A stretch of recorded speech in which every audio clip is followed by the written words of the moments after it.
গয়রা রমজানে পড়লে কোরআন শরীফের একটা হরফ পড়লে 10 নেকি পাওয়া যায়। রমজানের বাইরে, ওই রমজানের বাইরে আবার একটা হরফ যদি নামাজে পড়ে 100, একটা হরফে 100 নেকি দেওয়া হয়। হ্যাঁ, এখন ওই স্বাভাবিক নিয়মে হইল 10 নেকি, আর 10 × 100 কত হয়? 1000 হয়।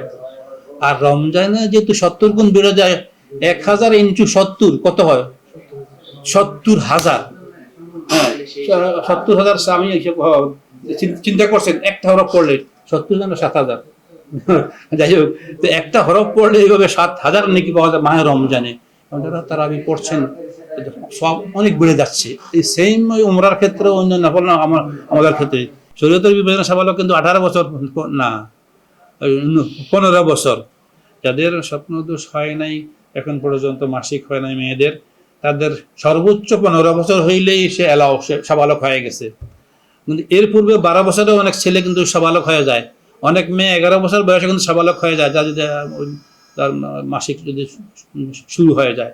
তো এইভাবে যারা শরীয়তের বিবেচনা সাবালক হয়ে গেছে, এদের কোনো গার্ডিয়ান, কোনো বাবা মা যদি ফরজ রোজা রাখতে নিরুৎসাহিত করে, তো সেটা আল্লাহ খোদাদ্রোহীর মতো কাজ করে ফেললো। আল্লাহ ফরজ বিধান তার উপরে যেমন ফরজ, তার ওই সাবালক ছেলে মেয়ের উপরে ফরজ, আর সে নিজে হয়তো করছে কিন্তু সাবালক ছেলের মধ্যে দয়া দেখাচ্ছে। স্রষ্টার বিধান পালন না করার জন্য একদিকে বিরোধিতা করছে, যেমন সে বিদ্রোহ করছে, আবার একদিকে ছেলের প্রতি দয়া দেখাচ্ছে। এই দয়া, এই কারণে তার নিজের রোজা আল্লাহ হয়তো বাতিল করে দিবেন। ইফতারকে পার্টির জন্য ব্যবহার করা, এই যে বললাম ধর্মকে ব্যবহার করা, ধর্মকে বিভিন্ন কাজে ছুটাই নিয়ে ওইখানে ওই নামে ইয়ে করা।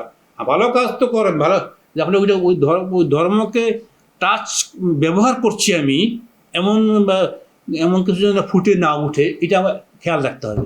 সারা বছর যে নামাজ পড়ে না, সেও মাহে রমজানের নামাজ পড়ে। অনেক কাছে ওই নামাজ একক তো না পড়লেও কিন্তু রোজা ঠিকভাবে পালন করে, অনেক আছে, কাজের লোক আছে, আমরা দেখছি বিভিন্ন সময়ে বিভিন্ন অপরাধ কর্মে জড়িত, এবং তার রোজাটা খুব ভাবে রাখে। তো এগুলো তো উপকার আছে। এখন এটা যে নাজায়েজ তা না, সে যে রোজা ফরজ, রোজা একটা পৃথক ফরজ, নামাজ একটা পৃথক ফরজ। একজনে যদি নামাজ পড়ে রোজা না রাখে, তার নামাজ হবে না এরকম না। নামাজের সব সে ওই ফরজের আপনারা 2টা দায়িত্ব দেওয়া হয়েছে আপনার অফিস থেকে, এক দায়িত্ব পালন করছেন, এইটা আপনার ওকে, আরেকটা করেন নাই, সেটার জন্য শাস্তির মুখোমুখি হবেন। কিন্তু এক দায়িত্ব পালন করেছেন, আর একটা না করা, ওইটাও বাতিল। নো, এইটা এই শরীয়তে এরকম নাই। এই জন্য কেউ যদি ওই নামাজ পড়ে রোজা না রাখে, তার নামাজ হবে। আবার কেউ যদি নামাজ পড়ে না রোজা রাখে, তার রোজা পালন হবে। ওই ফরজ নামাজ পড়ে না, হ্যাঁ, রোজা রাখে, আবার তারাবি নামাজটা পড়ে, এই তারাবি বুঝে না তো হলো, তারাবি নামাজ সুন্নত। তারাবি নামাজ সে পড়লে এটা সব সে পেয়ে যাবে, কত মাস সব পাবে। কিন্তু ফরজ যে পড়ে নাই, ফরজের তার জবাবদিহিতা তার গাড়ায় থেকে যাবে, সেটা নেক্সট টাইম বুঝে আসলে কাজা করবে, ফরজ সেটা মাফ পাবে না, আল্লাহ জবাবদিহি করা লাগবে। আল্লাহ দয়া করে মাফ করে তো সেটা ভিন্ন জিনিস, ভিন্ন প্রসঙ্গ, কিন্তু তার ফরজ জিম্মা থেকে যাবে। সেই কারণে যে তার তারাবি নামাজ হবে না, সেই নামাজ না পড়ে তার ফরজ রোজা শুদ্ধ হবে না, তা না।